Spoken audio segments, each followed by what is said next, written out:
तो हाय प्यारे बच्चों, welcome to math with Rajesh. आपका अपने चैनल मैथ विद राजेश में वेलकम करते हैं। तो फाइनली आज एग्ज़ाम क्लास 9 जवाहर नवोदय का हो चुका है और पेपर जो मैथ का पोर्शन है वो मैं आपके सामने विद सॉल्यूशन लेकर आ गया हूँ। तो आप अपना क्वेश्चन मैथ का मिला सकते हैं 100% श्योर होकर कि आपका सेम यही आंसर आएगा। तो वीडियो अंत तक देखिए, आपको बिल्कुल समझ में आ जाएगा कि क्वेश्चन कैसे लगाया जा सकता है एग्जाम में और कैसा जल्दी कर सकते हैं। तो आइए हम लोग स्टार्ट करते हैं। फर्स्ट क्वेश्चन, क्वेश्चन नंबर है 31। एक पासा उछाला गया। अब पासा के बारे में ध्यान रखना है, 1 से लेकर 6 तक गिनतियां होती है। 1 2 3 4 5 6। एक से बड़ी विषम, विषम कौन है यहाँ? 1 है, 3 है, 5 है। एक से बड़ी कौन सी विषम होंगी? 2 संख्याएं, 1 और 2। तो 2 विषम संख्या है, तो अनुकूल परिणाम कितने हो गए? 2। कुल कितने हो गए? 6। तो 1/3। तो option D, sorry, option D इसमें राइट हो जाएगा बच्चे। अगला क्वेश्चन, अगला क्वेश्चन भी प्रोबेबिलिटी से है। तो कह रहा है एक वाद विवाद में भाग लेने वाले 15 विद्यार्थियों में से 5 लड़कियां हैं। तो बॉयज कितने हैं बच्चों? 15। तो आप 5 अगर लड़कियां हैं 15 में से, तो बोलेंगे 10 क्या है? बॉयज हैं। तो जीतने वाले विद्यार्थियों में लड़के होने की प्रायिकता क्या है? तो लड़के कितने होंगे? 10। कुल कितने विद्यार्थी हैं? 15। तो 5 दूना 10, 5 15, मतलब 2/3 इसकी प्रोबेबिलिटी है। तो ऑप्शन सी राइट हो जाएगा। अगला क्वेश्चन स्टूडेंट, अगला क्वेश्चन क्या है? 300 विद्यार्थियों के सर्वे में पाया गया कि 30 व्यक्ति क्रिकेट खेलते हैं और एक वृत्त चित्र में इस वर्ग का त्रिज्यखंड कितना होगा? तो आइए हम लोग बच्चों इसको करते हैं चुटकियों में क्वेश्चन खत्म। आप मान के चलिए कुल कितना है बच्चों? 300 है और 300 क्या होता है? 360 एंगल को दर्शाता है। हमें निकालना है कितना? 3। कुल हमारा ये देखो, कुल 300 व्यक्ति हैं और कुल क्या एंगल में देखेंगे तो 360 होता है। देखिए आपका ये है पाई चार्ट, ये जो होता है 360 का होता है और हमें 30 का निकालना है। तो काटिए इसके 0, 1 0 इसके काट दीजिए, 1 0 इसके काट दीजिए, 1 0 इसके, 1 0 इसको। 3 से 3 कट गया तो बचा कितना बच्चों? 36 डिग्री। तो option B. Next question student बढ़ते हैं। ये देखो लाजवाब क्वेश्चन आ गया है, तो इस क्वेश्चन करते हैं। इसका आंसर क्या होगा मैं एकदम कन्फर्म आपको बताता हूँ। देखिए यहाँ क्या कह रहा है, मनु एक प्रेशर कुकर अंकित विक्रय मूल्य मतलब MRP, बच्चों ये क्या है? MRP है। MRP के का मतलब हमेशा बच्चों नीचे वाला वैल्यू माना जाता है। अब ऊपर दे रहा है के, देखिए 9/10वें भाग के मूल्य पर खरीदता है। खरीदने का मतलब जो खरीद रहा है मनु का के लिए CP हो जाएगा और इसका मतलब मनु जो है 10 रुपए वाली चीज को, MRP वाली चीज को 9 रुपए में खरीद रहा है। इसका मतलब MRP कितना है बच्चों? MRP मैं मान ले रहा हूँ, इसमें 0 0 लगा के कर लीजिए, आसान लगेगा। 9/10 का मतलब बच्चों यहाँ मान लीजिए इसको 9/10 को मान लीजिए 90 और इसको मान लीजिए 9 को ये 100। इसका MRP जी 100 थी। इस बच्चे ने, ये मनु ने कितने का खरीदा? 90 रुपए में। इतना ध्यान रखो। अब आगे कर दें, आगे मैं बात करूं बच्चों। आगे क्वेश्चन में क्या कह रहा है? आगे क्वेश्चन में कह रहा है खरीदता है, अंकित मूल्य विक्रय मूल्य से 8% अधिक पर बेचता है। जो अंकित विक्रय मूल्य से 8% अधिक पर बेचता है, इसका मतलब मनु जो है इसको कितने में बेच रहा है? जो अंकित मूल्य था उससे 5%, सॉरी 8% अधिक पर, मतलब 100 वाली चीज को कितने में बेचेगा? फिर 108 रुपये में बेचेगा। तो उसे कितने प्रतिशत का लाभ हुआ? बताइए, खरीदा 90 रुपये में, बेचा 108 रुपये में मनु, तो कितने का लाभ हुआ? तो कहेंगे 18 रुपये का लाभ हुआ। कितने में से? 90 में से। गुणे कर देंगे 100, तो यहाँ से 90 लिखेंगे। अब इसको 20% तो आप देख के बता सकते हैं। इसका 1 0 कट गया जी, इसका 1 0 कट गया। 9 दूनी 18, 2 यहाँ 10 यहाँ, 10 मतलब 20%। 20% को इसको क्या होगा बच्चों, लाभ होगा।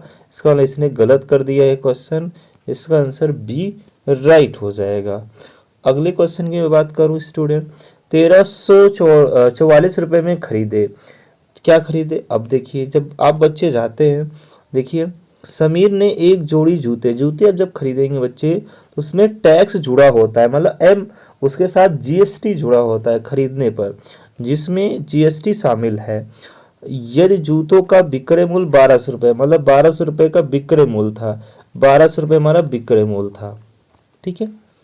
अब हमें कह रहा है 1344 रुपये में क्या कर रहा है, खरीद रहा है, मतलब जीएसटी कितना लगा, 1200 रुपये पर जीएसटी कितने का लगा, मिलना तो चाहिए था इसको 1200 रुपये में, लेकिन बिक रहा है 1344 रुपये में जीएसटी, मतलब टैक्स शामिल करके। तो जीएसटी कितना है जी, 144 रुपये लिया जा रहा है, ठीक है। 1344 में 1200 घटा देंगे, गुणे 100 कर देंगे, तो आपका आंसर परसेंटेज आ जाएगा जीएसटी परसेंट, 00 कट गया, 12 बार हमें 144, तो मतलब 12%। हाँ, ऑप्शन डी इसका राइट है ये क्वेश्चन।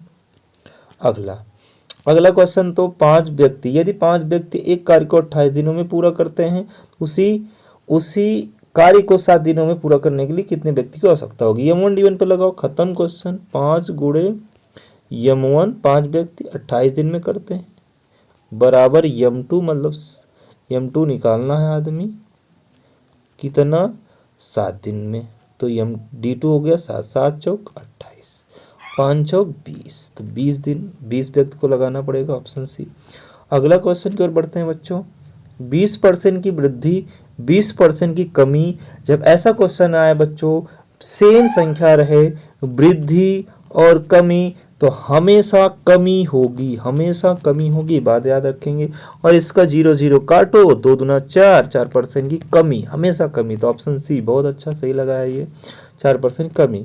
ये क्वेश्चन 10% की बढ़ी और 10%, सॉरी, एक शहर की जनसंख्या पहले 10% बढ़ी, फिर 20% कमी हो गई। इसका फार्मूला मैंने बताया था, फार्मूला यूज करना है, ये वाला फार्मूला यूज करना है, साइन को लेकर एक बार इनको जोड़ेंगे। एक देखिए कमी के सामने माइनस और वृद्धि के सामने प्लस, जब इन दोनों को जोड़ेंगे देखिए x + y करेंगे तो बच्चों -10 आएगा।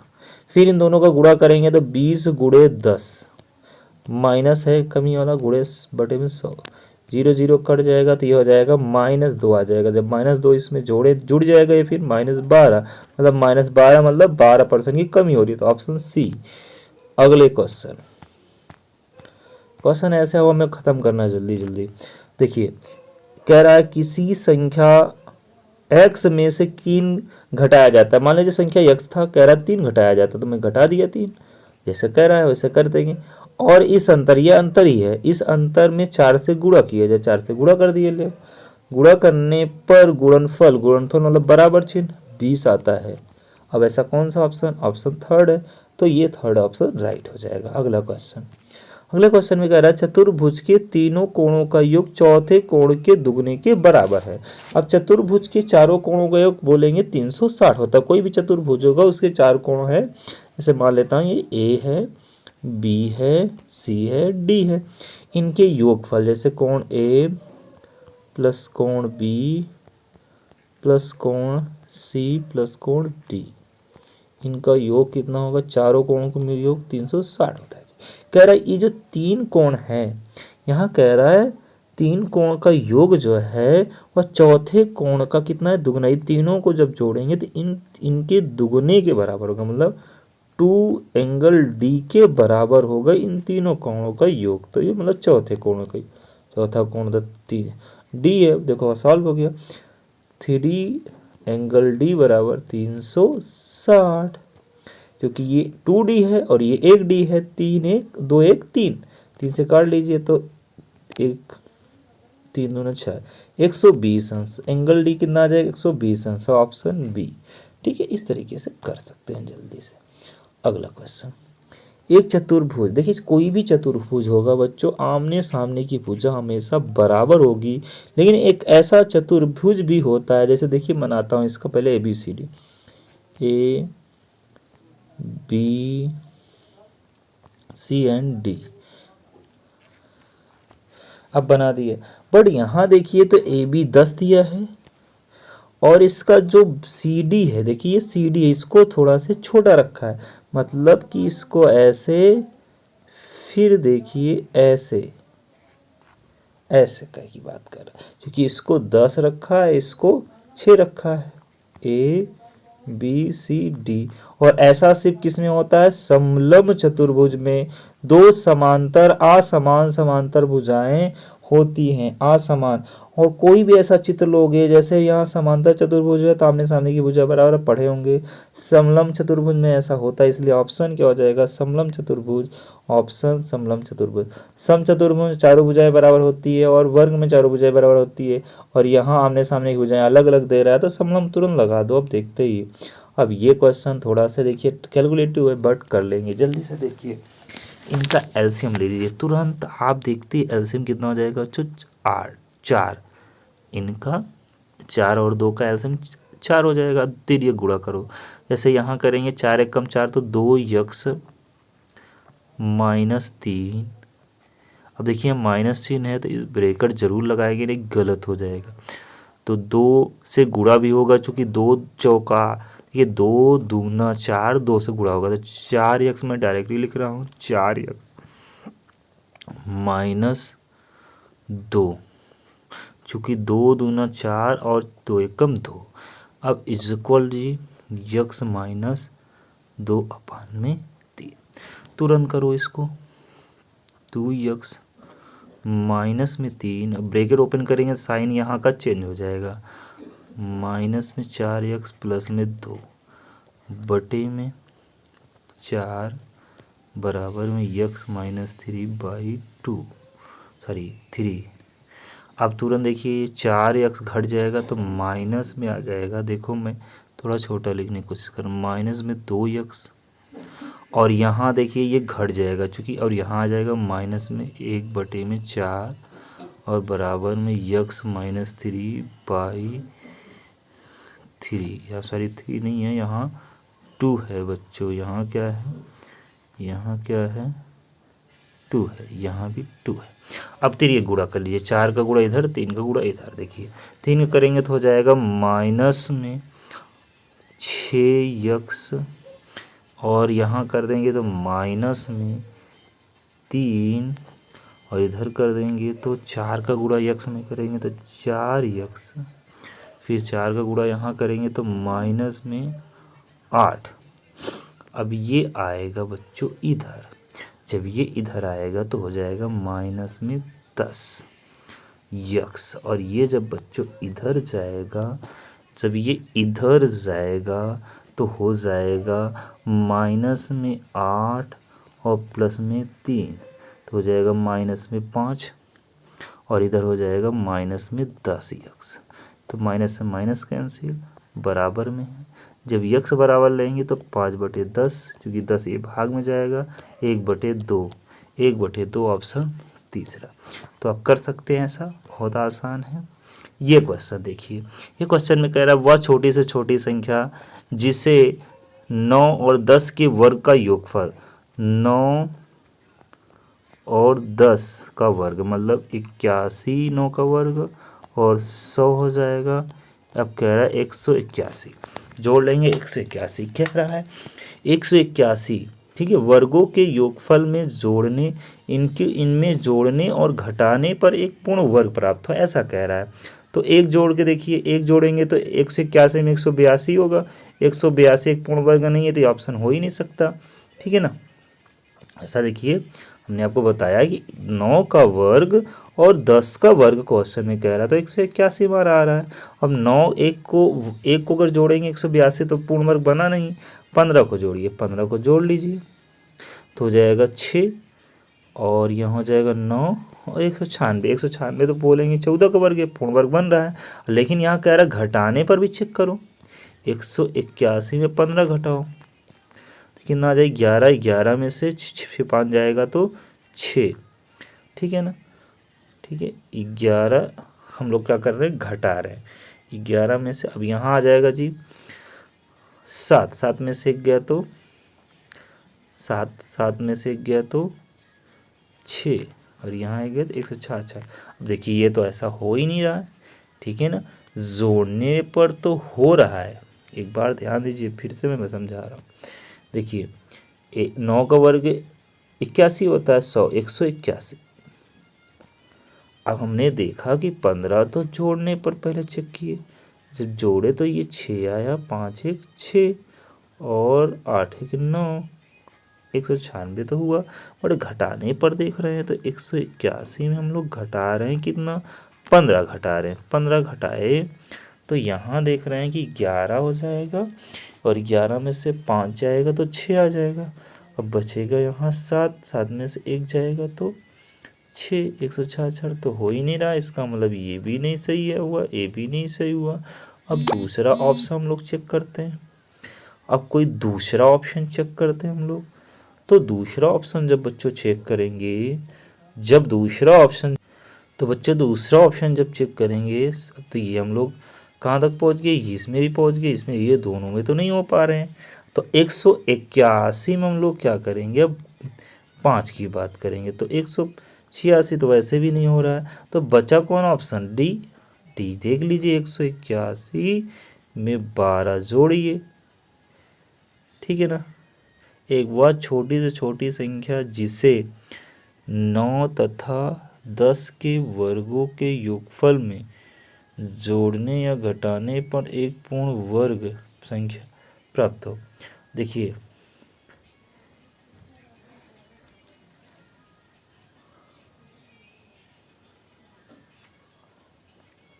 ठीक है, तो यहाँ क्या आ जाएगा बच्चों, यहाँ आ जाएगा 3 और यहाँ आ जाएगा 9, 193 हो रहा है।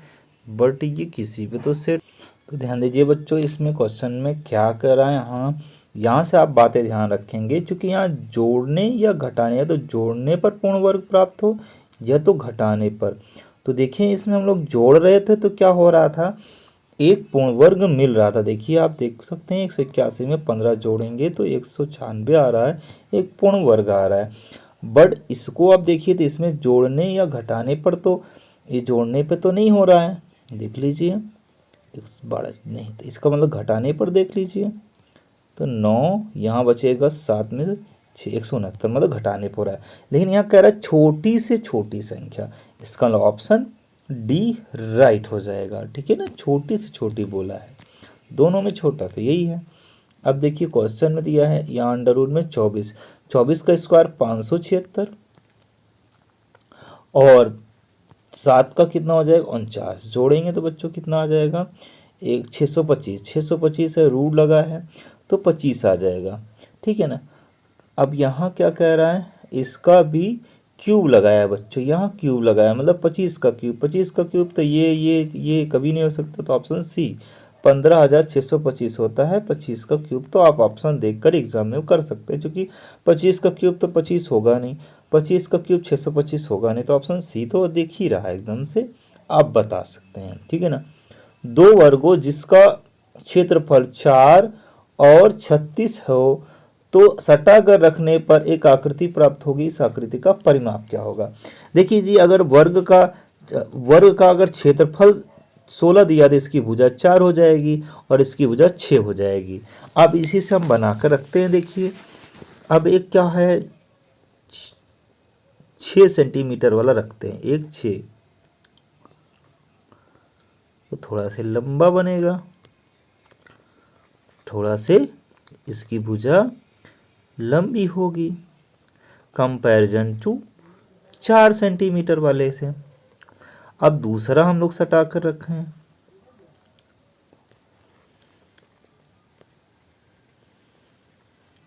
अब दूसरा कौन सा रखेंगे, 4 सेंटीमीटर, 4 सेंटीमीटर का।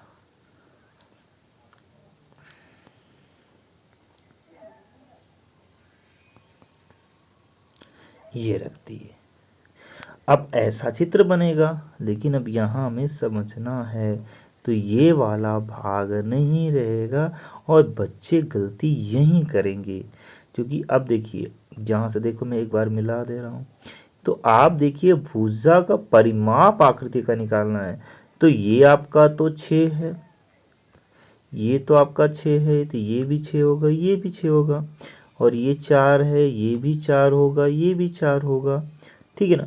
बट ये वाली लंबाई नहीं लेना है, ये वाली लंबाई सिर्फ यहाँ से यहाँ तक रहेगा, यहाँ से यहाँ तक। तो आप ध्यान दें तो ये टोटल लंबाई बच्चों कितनी है, 6 है, और यहाँ तक अगर 4 है तो बचा कितना, 2।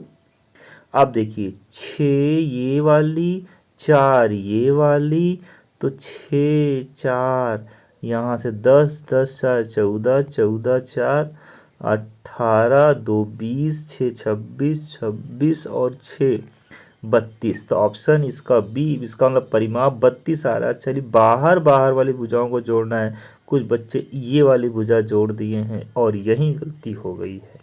तो इसका आंसर क्या आ जाएगा, 32 सेंटीमीटर। अगला क्वेश्चन, 269 में क्या जोड़ा जाए कि परिणामी एक पूर्ण वर्ग हो जाए। इसका तरीका क्या होता है बच्चों, 269 में देखिए किसके वर्ग के नज़दीक है, तो कहेंगे ये 15 का वर्ग 225, 16 का वर्ग 256, तो 16 का वर्ग 256, 17 का 200, 16 का वर्ग 256 मतलब इसके नज़दीक जा रहा है, तो 16 का ना करके 17 का वर्ग कर दीजिए, 289। तो 289 इसमें घटा देंगे, 289 में 269 घटा दीजिए तो 0 20 आ जाएगा। तो ऑप्शन ये हो जाता है। तुरंत आगे वाली संख्या में एक वर्ग करके घटा दीजिए।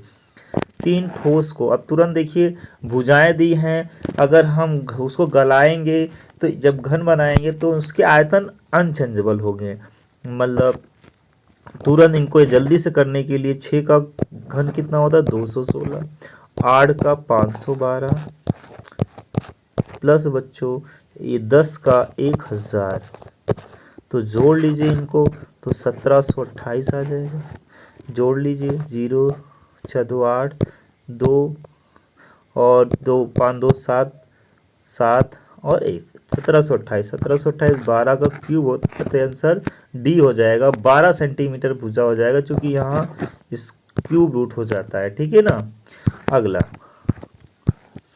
अगला क्वेश्चन में क्या कह रहा है, देखिए हमें क्या निकालना है, गुणनखंड करना है।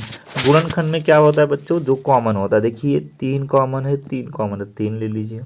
y भी कॉमन है, y भी इसमें भी कॉमन है, तो y भी कॉमन हो जाएगा। अब x माइनस 3y भी कॉमन हो जाएगा, तो x माइनस 3y भी कॉमन हो गया।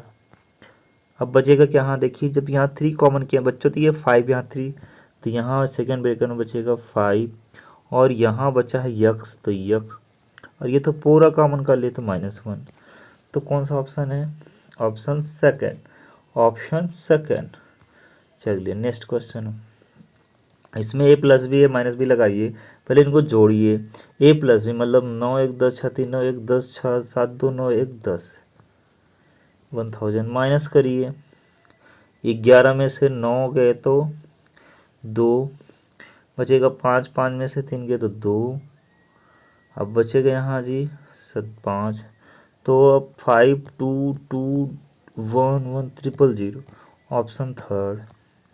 ये वाला क्वेश्चन देखिए, यदि किसी संख्या के दुगने, यदि किसी संख्या के दुगने में 27 जोड़ने पर, किसी संख्या मतलब यक्ष माना है वो संख्या, दुगना मतलब 2 से गुणा, 27 जोड़ने पर मतलब 27 से जोड़ दीजिए, जोड़ने के बाद उसमें 13 और जोड़ा जाता है, 13 और जोड़ दीजिए, तो जाने पर 7 प्राप्त होता है, मतलब 60 इज इक्वल टू हो कर दीजिए। ये दोनों जोड़िए तो कितना हो जाएगा, 40 हो जाएगा, 40। 27 और 13 जोड़ेंगे तो हो जाएगा 40 प्लस 2x, अब बराबर कितना बच्चों, 60। अब 40 आ जाएगा, 60 में घट जाएगा तो 20 आ जाएगा, 60 में से 40 घटा देंगे 20 आ जाएगा, 2x बराबर, x बराबर फिर 10 आ जाएगा। तो वह संख्या कितनी थी, 10 थी, ऑप्शन थर्ड। जल्दी करना है तो ये फार्मूला लगाइए, इसको a plus B plus C का होल स्क्वायर मीन्स होता है, इसका formula a square plus B square plus C square plus A B plus 2bc, sorry plus 2ab plus 2bc plus 2ca, ये यूज करना है। तो ऐसा देखिए A square plus B square plus C square minus, यहाँ गलत हो गया, सभी माइनस नहीं होने चाहिए, तो इसको फार्मूले में रख दीजिए। ए के स्थान पर कितना है बच्चों, ए ही है, तो ए स्क्वायर, बी स्क्वायर मतलब 4b स्क्वायर सी स्क्वायर मतलब माइनस सी का स्क्वायर करेंगे तो प्लस सी स्क्वायर ही हो जाएगा, -2ab तो +4ab हो जाएगा, ठीक है ना, +4ab हो जाएगा। तो आप ऐसा सब कर सकते हैं, लेकिन यहाँ माइनस हो जाएगा, यहाँ माइनस हो जाएगा, तो आप ऐसा करेंगे तो ऑप्शन क्या हो जाएगा, थर्ड राइट हो जाएगा। ऐसा क्यों होगा, देखिए ये सब क्यों नहीं हो सकते, क्योंकि इसमें देखिए एक माइनस है, और माइनस जब बी और सी लेंगे बच्चों तो यहाँ माइनस आना चाहिए, यहाँ माइनस ये तो, और जब सी और ए लेंगे तो यहाँ भी माइनस आना चाहिए, तीनों माइनस है तो ये भी गलत है, और इसमें तीनों प्लस है ये भी गलत है, ये दो प्लस माइनस होने चाहिए, तो ये सही है आपका थर्ड, ठीक है ना। अगला क्वेश्चन, अगले क्वेश्चन में क्या है बच्चों वो समझिए। 4 क्रमागत 7 के 4 क्रमागत गुर्जों का योग, तो ऐसा मानिए पहली संख्या x है और दूसरी संख्या x+7 है, तीसरी संख्या x+14 है, चौथी संख्या x+21 है, और योगफल 322 के बराबर कर दीजिए। तो इनको जोड़िए, तो 7 के 42, 322 है, 322 में जब 42 इधर भेज देंगे तो घट जाएगा, तो 2 यहाँ हो जाएगा 80, तो 280 बराबर x x x x 4x हो जाएगा, 4 7 28, यक्स बराबर 70, यक्स बराबर 70। सबसे छोटी संख्या क्या है, पहली संख्या होती है, तो इसलिए ऑप्शन डी सबसे छोटी संख्या पूछा है यह क्वेश्चन में। अगला क्वेश्चन, अगला क्वेश्चन में देखेंगे तो यक्स संख्या यक्स का घन, यक्स का घन संख्या x के 9 गुने के बराबर, तो यक्स से यक्स कैंसिल, घात कैंसिल, तो एक्स स्क्वायर बराबर 9, तो यक्स बराबर हो जाएगा +-9, प्लस हमें प्लस वाली संख्या लेनी है, ऋणात्मक वाली नहीं लेनी है, प्लस वाली लेनी है, तो ऑप्शन क्या हो जाएगा, x square, sorry x square बराबर ऐसा लिखेंगे, कैसे गलती कर रहा हूँ, देखो यहाँ लिखिए जी बच्चों ऐसे, इसको मैं पूरा हटा दे रहा हूँ, यहाँ यक्स बराबर लेंगे तो बच्चों आ जाएगा, यक्स बराबर लेंगे तो +-3 आएगा, चूँकि हम वर्गमूल निकाल लेंगे, और यहाँ ऋणात्मक संख्या नहीं लेना है, धनात्मक लेना है, तो ये ऑप्शन चूँकि यहाँ रोक दिया है, ठीक है ना। अगला क्वेश्चन, अगला बहुत ही बेहतरीन क्वेश्चन है। पहले देखिए ये बच जाएगा 1/5 में, और ये जाएगा 1/6 में, और जब इन 1/5 1/6 का अंतर करेंगे तो बच्चों 1/30 आ जाएगा, लेकिन उसकी भी घात माइनस है, और इसको धनात्मक करने के लिए तो फिर 30 आ जाएगा, तो डायरेक्टली यहाँ भी ऐसे करिए, 4 में से 3 घटा दीजिए तो 1 आ जाएगा बच्चों, 4 में से 3 घटाएंगे तो 1, और 1 का इन्वर्स करेंगे, 4 में से 3 घटाएंगे 1, और इसका एलसीएम जो बना होगा 12, मतलब यहाँ -12 हो जाएगा, 30 - 12, तो 1/, यहाँ 12 आएगा, और इसका इन्वर्स है तो 12/1 हो जाएगा, तो यहाँ 30 में जब 12 घटाएंगे तो बच्चों 18 आ जाएगा, ऑप्शन ये हो जाएगा। बहुत आसान क्वेश्चन है, ठीक है। और किसी को एक्सप्लेन करने की ज़रूरत है मैं कर देता हूँ, कुछ भी नहीं है बच्चों इस क्वेश्चन में, 1/, यहाँ से 1/5 हो जाएगा, माइनस में 1/6 हो जाएगा, और इसका इनवर्स, बस इसी को सॉल्व करेंगे, एलसीएम 30 आ जाएगा, तो 6 - 5 -1, 1/30 की पावर -1, और जब प्लस में करना तो 30 हो जाएगा, बस यहीं से करना है ऐसे, ठीक है। तो बिल्कुल समझ में आ गया होगा आपको ये क्वेश्चन। एक कैंप में जिसमें 30 रहने वाले हैं, 30 लोग रहने वाले हैं, 70 दिनों तक खाना है, मतलब 80 लोग अगर रहते तो 70 दिन तक भोजन कर लेते, 10 दिनों के बाद कितने रहने वाले चले जाएं कि शेष खाना 80 दिन चले, तो सिंपल सी बात है, 10 दिन तक तो भोजन किए वो लोग, 80 लोग जो है 10 दिन तक भोजन किए, चूँकि 10 दिनों के बाद लोग जा रहे हैं, इसका मतलब 10 दिन जब भोजन कर लेंगे 80 लोग, तो भोजन बचेगा 60 दिन के लिए, 80 लोग 60 दिन तक भोजन कर लेंगे, 60 दिन तक। अब बचा जो भोजन है वो कह रहा है कितने लोग चले जाएं, इसका मतलब कितने लोग खा रहे हैं, तो यक्स लोग खा रहे हैं, भोजन कितने दिन चल रहा है, 80 दिन तक, इसी को बोलते हैं यम1 D1 यम2 D2, 80 से 80 कट गए, एक्स बराबर आ गया बच्चों 60, मतलब 60 लोग बचे थे, इसका मतलब 80 लोग थे, स्टार्टिंग में 80 लोग रहने वाले थे, बचे थे 60 लोग, तो कितने लोग चले गए? 20 लोग चले गए। इसका ऑप्शन सी हो जाएगा राइट आंसर। ये क्वेश्चन देखिए एक्स प्लस एक बार जोड़ लीजिए, तो जोड़ने का मतलब 6, तो 4 + 9 बोलेंगे 13/6 आ जाएगा। डिवाइडेड या मल्टीप्लाई कर ले रहे हैं, मल्टीप्लाई कर रहे हैं, तो जो भी इनका अंतर आएगा, देखिए अंतर मतलब यही माइनस लगा देता तो अंतर आ जाता, -5/6 आ जाता। अब इसी को उल्टा कर देते तो कितना आ जाता? 6 माइनस में 5, चूँकि यहाँ भाग है, गुणा करेंगे तो इसका व्युत्क्रम हो जाएगा, तो माइनस से, ठीक है, 6 से 6 कैंसिल हो जाएगा, 13/5 या -13/-5, ऑप्शन बी राइट हो जाएगा। अगला क्वेश्चन मानक रूप हमने हमको समझाया है, 1 से लेकर दशमलव लगना है, 1 से लेकर 9 के बीच ही दशमलव के बाद वाली संख्या होनी चाहिए, और जैसे दशमलव इधर ले जाएंगे तो उतने ही 10 की घात में पावर बढ़ते हैं।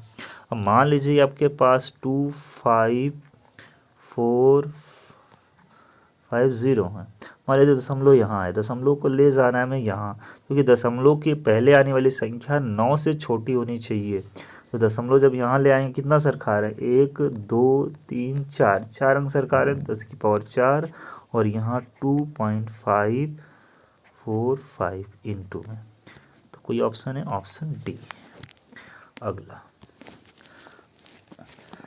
तो अगला क्वेश्चन बच्चों करिए जल्दी से, इसको जल्दी से फिनिश करते हैं।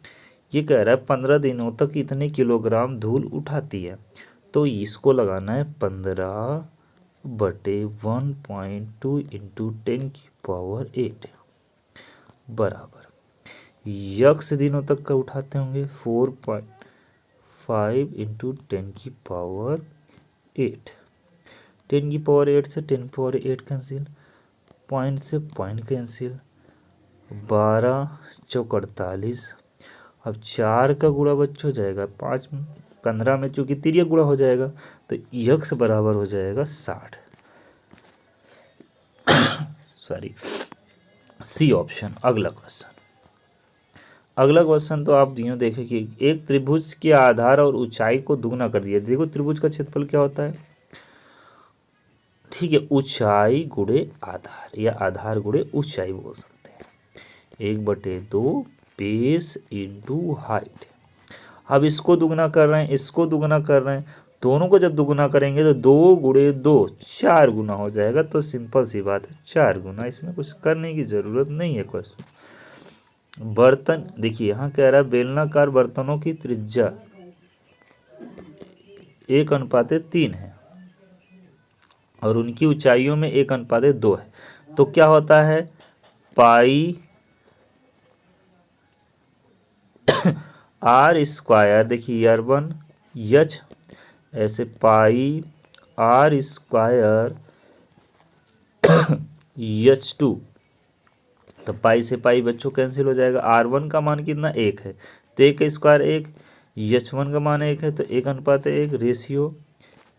R2 मतलब 3 का स्क्वायर 9, H2 मतलब 2, तो 1:, कितना आ जाएगा? 9 दूनी 18, 1:18, तो ऑप्शन सी राइट हो जाएगा। अगला क्वेश्चन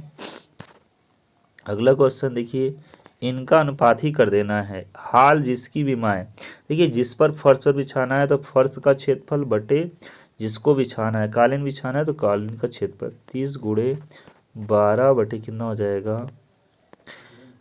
3 × 2, ठीक है, 3 चौक 12, तो 30 दूना 60, 60 कालीन, इसमें ऑप्शन सही हो जाएगा। अगला क्वेश्चन जो है, धातु की बेलनाकार पाइप, ये खोखले पाइप की बात कर रहा है। खोखले पाइप का क्षेत्रफल क्या होता है? खोखले पाइप का क्षेत्रफल क्या होता है बच्चों?